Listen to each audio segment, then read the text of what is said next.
வணக்கம் டீச்சர்ஸ், எல்லாரும் நல்லா இருக்கீங்கன்னு நினைக்கிறேன். நானுமே ரொம்பவுமே நல்லா இருக்கேங்க. நம்மளோட சேனலை தொடர்ந்து பார்த்துட்டு வர எல்லாருக்கும் ரொம்பவுமே நன்றிங்க. இப்போதைக்கு எக்ஸாமுக்கு பார்த்தீங்கன்னா நம்மளுக்கு ஹார்ட்லி ஒரு 15 to 16 days மட்டும்தான் இருக்குது. ஸோ அதை கண்டிப்பாக நல்ல விதமாக யூஸ் பண்ணிக்கோங்க. ஸோ லாஸ்ட் டைமில் இதை படிக்கிறேன் அதை படிக்கிறேன்னு சொல்லிட்டு ஏற்கனவே படிச்சதை ரிவிஷன் பண்ணாமல் விட்டுறாதீங்க. இப்போ நம்ம டெய்லி ப்ராக்டிஸ் கொஸ்டின்ஸ் வந்து இங்கிலீஷ்க்கு தமிழுக்கெல்லாம் பார்த்துட்ருக்கோம் இல்லையா, அதில் இங்கிலீஷில் Day 6 தாங்க பார்க்க போகிறேன்.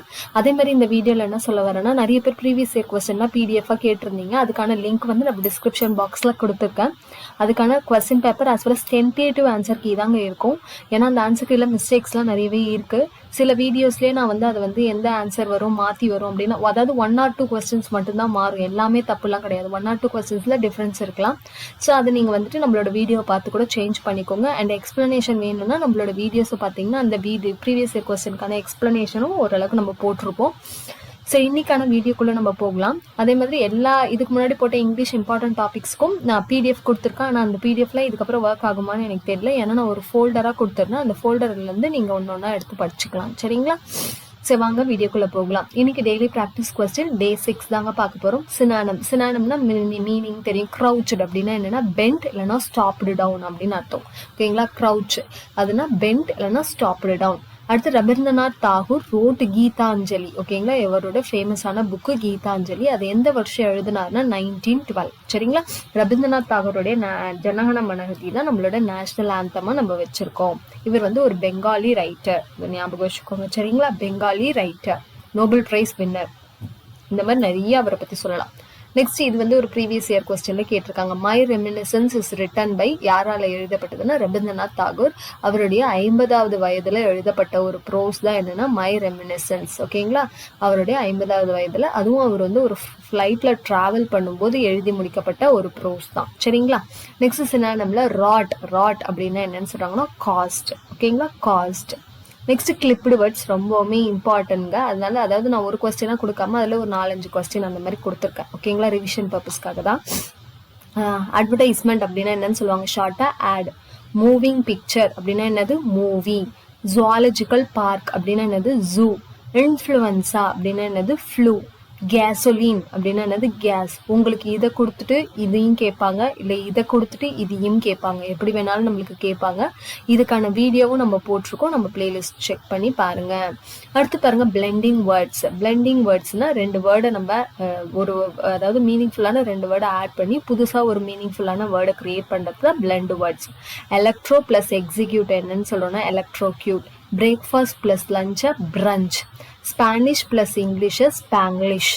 Motor plus pedals moped. News plus broadcast newscast. இதுவும் ப்ரீவியஸ் இயர் கொஸ்டின்ல நம்மளுக்கு கேட்டிருக்காங்க. நெக்ஸ்ட், ரொம்ப ரொம்ப ரொம்ப important idioms and phrases. Idioms இல்லாத கொஸ்டின் பேப்பரே பார்க்க முடியாதுன்னு சொல்லிட்டு சொல்லலாம். இடியம்ஸ் வந்து நம்மளுக்கு தனி கொஸ்டினாகவும் கேட்கலாம், மேட்ச் த ஃபாலோவிங்காகவும் கேட்கலாம், இல்லை ஒரு சென்டென்ஸாகவும் கேட்கலாம், எப்படி வேணாலும் கேட்பாங்க. பீஸ் ஆஃப் கேக் அப்படின்னா என்னது ஈஸியான ஒரு விஷயம். ஆன் கிளவுட் 9 அப்படின்னா நான் மேகத்தில் மிதக்கிற அளவுக்கு ஹாப்பினஸ்ல இருக்க, பிளிஸ்ஃபுல்லி ஹாப்பி. பர்ஃபெக்ட் 10 அப்படின்னா அது கம்ப்ளீட்லி பர்ஃபெக்ட். அதாவது இப்போ 8, 9 அப்படிலாம் சொல்லாம முழுசா சொல்றா அப்படின்னு சொல்லுவோம். அப்படின்னா அது 10 அப்படின்னா என்னது அவன் கம்ப்ளீட்டா பர்ஃபெக்டா இருக்கா. அட் ஸ்னெயில் ஸ்பேஸ் அப்படின்னா அது நத்தை எந்த அளவுக்கு ஸ்பீடா போவோம். Moving very slowly. இது வந்து ஒரு previous year question. Apple of my eye அப்படின்னா அது someone who is cherished above all others. அவங்கள தான் ஹாப்பி ஆஃப் மை ஐ அப்படின்னு சொல்லுவோம். அடுத்தது இடியம்ஸ் தான். ஏன்னா இது ரொம்ப இம்பார்ட்டன்ட்னால நெக்ஸ்ட் ஒரு 5 கொஸ்டினும் நான் எடுத்துட்டு வந்திருக்கேன். இது ஒரு ப்ரீவியஸ் இயர் கொஸ்டின், இது வந்து ஒரு ப்ரீவியஸ் இயர் கொஸ்டின், இது வந்து ஒரு previous year question. Black sheep அப்படின்னா அது ஆட் ஒன் அவுட். கூட்டத்தில் கருப்பாடை தான் பிளாக் ஷீப் அப்படின்னு சொல்லிட்டு சொல்லுவாங்க. அதே மாதிரி 6 and 7 எனது கன்ஃபியூஸ்டு ஸ்டேட். அதாவது நான் எப்படி ஞாபகம் வச்சுக்கணும், 6 and 7 எனக்கு தெரியல மிஸ், எது வரும்னு தெரியல, அப்போ கன்ஃபியூஸ்டு ஸ்டேட். டேக் 5 அப்படின்னு அது ஷார்ட் பிரேக். இது எப்படி ஞாபகம் வச்சுக்க சொன்னேன்னா 5 minutes பிரேக் அப்படின்னு ஞாபகம் வச்சுக்க சொன்னேன். 5 நிமிஷம் உனக்கு டைம், பிரேக் எடுத்துட்டு வா. ஜம்ப் ஃபார் ஜாய்னா என்னது ஹாப்பியா இருக்கிறதுனால நான் குதிச்சேன், சந்தோஷத்துல நான் குதிக்கிறேன்டா அப்படின்னு சொல்லுவாங்க. பிக் சீஸ் அப்படின்னா என்ன அர்த்தம்னா அன் இம்பார்ட்டன்ட் பர்சன். அதாவது பிக் ஷாட் அப்படின்னு சொல்ற மாதிரி பிக் சீஸ் அப்படின்னா என்ன அர்த்தம்னா அன் இம்பார்ட்டன்ட் பர்சன். அடுத்த கொஸ்டின் பாருங்க. இது எல்லாமே இந்த 3 கொஸ்டினும் இந்த 4 கொஸ்டின் என்னன்னா கனெக்டாஸ் இல்லைன்னா கன்ஜங்ஷன் ரிலேட்டடான கொஸ்டினுங்க. I return home dash the bus had started. ஆஃப்டரா அன்டிலா அப்படின்னு கேட்குறாங்க. After the bus had started. Sudarshan will succeed dash he works hard. But he works ஹார்ட்னு வராது இல்லையா. அவன் சுதர்சன் வந்து வின் பண்ணிடுவான், ஆனா அவன் ஹார்ட் ஒர்க் பண்ணா அப்படின்னா வரும். இல்ல, if he works hard, everyone likes him dash he is very helpful because இல்ல for he is very helpful இல்ல, அவனை வந்து எல்லாருக்கும் பிடிக்கும் ஏன்னா அவன் வந்து எல்லாருக்கும் ஹெல்ப் பண்றான் ஏன்னா அப்படின்னு சொல்றோம் இல்லையா, அதுதான் பிகாஸ்.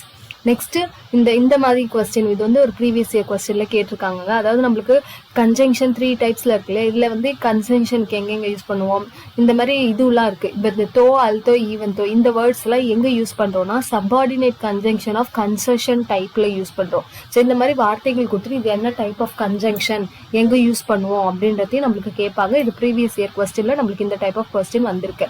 நெக்ஸ்ட் சென்டென்ஸ் பேட்டர்ன் ரொம்ப ரொம்ப ரொம்ப இம்பார்ட்டன்ட்ங்க. நம்மளுக்கு இந்த மாதிரி சென்டென்ஸ் கொடுத்துட்டு இது என்ன ஃபார்ம்னு கேட்பாங்க. இல்லைன்னா இதோட இது இருக்கு இல்லையா, சப்ஜெக்ட்னா என்ன, வேர்ப்னா என்ன, அட்ஜங்க்ட்னா என்ன, காம்ப்ளிமெண்ட்னா என்ன, அதுக்கான டெஃபினேஷனும் நம்மளுக்கு கேட்பாங்க. நான் ஆல்ரெடி சொன்ன மாதிரி இயரு இல்லை வந்துட்டு ஒரு இடத்த பற்றி குறிப்பிடுது அப்படின்னா அது நம்ம என்ன சொல்லுவோம், அட்ஜென்ட்னு சொல்லுவோம். அதே மாதிரி ஃப்ராங்க் அப்படின்றது நேம், அது சப்ஜெக்ட்ல வந்துடும். மூட் அப்படின்றது ஒரு வினைச்சொல், வேர்ப்ல வந்துடும். அதே மாதிரி எங்க அப்படின்ற கொஸ்டினுக்கு, எங்கே அப்படின்ற கொஸ்டினுக்கு ஆன்சர் வந்தாலே அது என்னது, அட்ஜங்க்ட் அர்த்தம், ASVA. அதே மாதிரி செகண்ட் கொஸ்டின் பாருங்க, டியூரிங் த வார் அந்த மாதிரி ஆரம்பிச்சாலே அது என்னது, அர்ஜென்ட். அடுத்து மெனி பீப்புள்னா பீப்புளை குறிப்பிடுது, அதனால சப்ஜெக்ட். லாஸ்ட்ன்றது ஒரு வினை, அதனால வெர்ப். எதை லாஸ் பண்ணாங்க அப்படின்னா எதை யாரை கொஸ்டினுக்கு ஆன்சர் வந்தா அது என்னது, ஆப்ஜெக்ட். எங்கேன்னு வந்தா அது அட்ஜெக்ட். எதை யாரை அப்படின்ற ஆன்சருக்கு, எதை இழந்தாங்க அப்படின்னா அவங்களோட வீடை இழந்தாங்க அப்படின்னு ஆன்சர் வந்தா அதுக்கு பேர் என்னது, ஆப்ஜெக்ட். சரிங்களா, இதெல்லாம் ஒரு ஹிண்ட் மாதிரி ஞாபகம் வச்சுக்கோங்க. நெக்ஸ்ட் ரொம்ப ரொம்ப ரொம்ப இம்பார்ட்டன்டான கொஸ்டின்ங்க, ரொம்ப இம்பார்ட்டன்ட் கொஸ்டின், ப்ரீவியஸ் இயர்ல கேட்கப்பட்ட question. A thing of beauty is an excerpt from யாருடைய போயம்னா ஜான் கீட்ஸோட என்டிமியன் எ போயட்டிக் ரெமன்ஸ், இதுல இருந்து எடுக்கப்பட்ட ஒரு போயம் தான் a thing of beauty. Name the moon goddess, moon காடஸோட பேர் என்னன்னு சொல்றாங்க, சிந்தியா. நெக்ஸ்ட் பாருங்க, சினானம். சினானம்ல பால் அப்படின்னா என்ன அர்த்தம்னா covering. Find out the figures of speech. ரொம்ப ரொம்ப ரொம்ப இம்பார்ட்டன்ட்ங்க. ஃபிகர்ஸ் ஆஃப் ஸ்பீச் இல்லாத கொஸ்டின் தவிர உங்களால பார்க்க முடியாது. ஃபிகர்ஸ் ஆஃப் ஸ்பீச் ரொம்ப important. It was dark and cloudy in the woods. இது என்னன்னு சொல்லுவாங்க, இமேஜரி. இமேஜரி அப்படின்னா என்னன்னா ஒரு விஷயத்த நம்ம படிக்கும்போது அதை விஷுவலா நம்ம ரீக்ரியேட் பண்ணி பார்க்கறது. இட் வாஸ் டார்க், அதாவது அந்த உட்ஸ்னா இங்க என்ன சொல்றாங்கன்னா காடை பத்தி குறிப்பிடுறாரு. ராபர்ட் ஃப்ரோஸ்ட் வந்து அவரோட போயம்ல சொல்லியிருப்பார் காடுகள் பத்திலாம். இந்த காடு வந்து பார்க்கறதுக்கு எப்படி இருக்குன்னா ரொம்ப இருட்டா மேகங்கள் சூழ்ந்து இருக்கு அப்படின்னு நம்மள விஷுவலைஸ் பண்ண வைக்கிறது தான் என்னது, imagery. Name the award-winning Indian author who writes in Odia and English and got Saraswati Samman Award in 2000. யார்னா Manoj Das. Manoj Das awarded Padmashri award in 2001. சினானம்ல eloquent அப்படின்னா என்னது, fluent. fluent-ஆ பேசுறது தான் eloquence அப்படின்னு சொல்லிட்டு சொல்லுவாங்க. நெக்ஸ்ட் அனாலஜி, இம்பார்ட்டன்டான கொஸ்டின்ங்க. இப்போ லயன் எங்க வாழும்னா ஃபாரஸ்ட், அதே மாதிரி ஆட்டர் எங்க வாழும்னா வாட்டர். ஆட்டர்னா நீர்நாய், நீர்நாய் எங்க வாழும், இது ஒரு ப்ரீவியஸ் இயர் கொஸ்டின். அது மாதிரி பாருங்க, ஃபங்கை, இது வந்து ப்ளூரல் ஃபார்ம் ஆஃப் ஃபங்கஸ் அப்படின்னு சொல்லுவாங்களா. அதே மாதிரி ஸ்பீஷியஸ்க்கு என்னன்னா ஸ்பீஷியஸ் தான், ஏன்னா இது 0 ப்ளூரல். லைக் இந்த டீர், ஃபிஷ்ஷு, ஃபர்னிச்சரு, லக்கேஜ், இது எல்லாருக்குமே வந்து ப்ளூரல் ஃபார்மும் சிங்குலர் ஃபார்மும் ஒரே மாதிரி தான் இருக்கும் இல்லைங்களா. இப்போ பிரெட்ல வந்து ஈஸ்ட், அதாவது ஈஸ்ட்னால பிரெட் உருவாகுது இல்லையா, அதே மாதிரி எதனால கர்டு உருவாகுதுன்னா அங்கே இருக்க லாக்டோ பாக்டீரியா சொல்லுவாங்க. அந்த பாக்டீரியானால பால் வந்து தயிரா மாறுது அப்படின்னு சொல்லிட்டு சொல்லுவாங்க. ஸோ இது வந்து அனாலஜி இல்லைனா ரீசனிங் கொஸ்டின்ஸ் அப்படின்னு சொல்லிட்டு சொல்லுவோம். நெக்ஸ்ட் இது வந்து ஒரு ப்ரீவியஸ் இயர்ல கேட்கப்பட்ட சினானிம். பைஃபர்கேட்ஸ் அப்படின்னா என்னன்னா டிவைட் இன்டு 2 செப்பரேட் பார்ட்ஸ். ஆண்டனிம்ல Karan visited is ancestral village. ஆன்சிஸ்டர்னா என்னது, பழமையான அப்படின்னு சொல்லிட்டு சொல்லுவோம் இல்லையா, அதுக்கு ஆப்போசிட் என்னது, ஆஃப் ஸ்ப்ரிங். ஆஃப் ஸ்ப்ரிங்னா இப்பதான் பிறந்த அப்படின்ற அர்த்தம். ஓகேங்களா, புதுசு அப்படின்றது, பேபிஸ் அப்படின்றது. அடுத்தது ஆண்டனியம் தான். It is a latest mobile. அதுக்கு லேட்டஸ்ட் ஆப்போசிட் என்னது, அவுட்டேட்டட். அது அவுட்டேட்டடுங்க, அதாவது ரொம்ப பழசுங்க அது அப்படின்னு சொல்றது. நெக்ஸ்ட் பாருங்க, dash is a verb that is made up of a main verb together with an adverb or a preposition or both. அது என்னன்னு சொல்லணும்னா phrasal verb ன்னு சொல்லுவோம். phrasal verbனா என்னன்னா ஒரு மெயின் verb, அது கூட ஒரு adverb வரலாம், இல்லைன்னா ஒரு preposition வரலாம், அப்படி இல்லைன்னா ரெண்டும் சேர்ந்து கூட வரலாம். அதுதான் நம்ம என்னன்னு சொல்றோம், phrasal verb அப்படின்னு சொல்லிட்டு சொல்றோம். இப்போ அதுல மேட்ச்ல ஃபாலோவிங் மாதிரி நான் உங்களுக்கு கொடுத்துருக்கேன் பாருங்க. இது வந்து என்னன்னா phrasal verb தான். லுக் இன்டு அப்படின்னா என்னது, எக்ஸாமின். கிவ் அப் அப்படின்னா என்னது, abandon. புட் ஆஃப் அப்படின்னா என்னது, postpone. Get on, make progress. Take off அப்படின்னா என்னது, லீவ். இப்போ ஃப்ளைட் டேக் ஆஃப் ஆயிடுச்சு. டேக் ஆஃப் ஆயிடுச்சுன்னா என்னது, அந்த இடத்த விட்டு போகுதுன்னு அர்த்தம். நெக்ஸ்ட் டென்ஸ் ஃபார்ம்ல Manju dash after we reach home. நாங்கள் வீட்டுக்கு போனதுக்கு அப்புறம் மஞ்சு கால் பண்ணுவா. அப்போ அது ஃபியூச்சர், அதனால அங்கே நம்ம என்ன போடுறோம், வில் கால். அடுத்து என்னன்னா ஸ்பாட் த எரர்ஸ் ரொம்பவுமே இம்பார்ட்டன்ட்ங்க. நன் இஸ் ஜென்யூன் அப்படின்னு சொல்ல மாட்டோம். என்னன்னு சொல்லுவோம்? No one is genuine. யாருமே இங்க வந்து ஜென்யூனா இல்லப்பா அப்படின்னு தானே சொல்லுவோம். நன் இஸ் ஜென்யூன்னு சொல்ல மாட்டோம். அது மாதிரி பாருங்க, she is waiting for you for 3 hours. அதாவது இஸ் வெயிட்டிங்ன்றது கண்டினியூஸ் டென்ஸ் தான். ஆனா ஒரு குறிப்பிட்ட டைம் இருக்கு. ஆனா இங்க நம்மளுக்கு இந்த மாதிரி டைமை மென்ஷன் பண்ணி சொல்லிட்டாங்க அப்படின்னாலே அது நம்மளுக்கு என்ன வரும்னா இந்த இதுல வந்துடும். She has been waiting for you for 3 hours. So இது ஸ்பாட் த எரர்ல வரும் நம்மளுக்கு. ஓகேங்களா? ஸோ டீச்சர்ஸ் இந்த வீடியோவில் ஒரு 30 கொஸ்டின்ஸ் நம்ம வந்து டெய்லி ப்ராக்டிஸில் பார்த்துருக்கோம். இது ரிலேட்டடாக ஏதாவது சஜஷன் இருந்தால் என்னோட கமெண்ட் பாக்ஸில் நீங்கள் தெரிவிங்க. டைமை வேஸ்ட் பண்ணாதீங்க தயவு செஞ்சு. ஏன்னா இன்னும் 10th எக்ஸாமுக்கு நம்மளுக்கு ஒரு ஹார்ட்லி 14 days இருக்குது அப்படின்னு கூட நம்ம வச்சுக்கலாம். ஓகேங்களா? இது வரைக்கும் படித்ததெல்லாம் தயவு செஞ்சு ஃபுல் அண்ட் ஃபுல் ரிவைஸ் பண்ணுங்கள். எல்லாத்துக்கும் ஈக்குவல் இம்பார்ட்டன்ஸ் கொடுத்து படிக்க ஆரம்பிங்க. ஓகேங்களா? ஸோ தேங்க்யூ ஃபார் வாட்சிங்.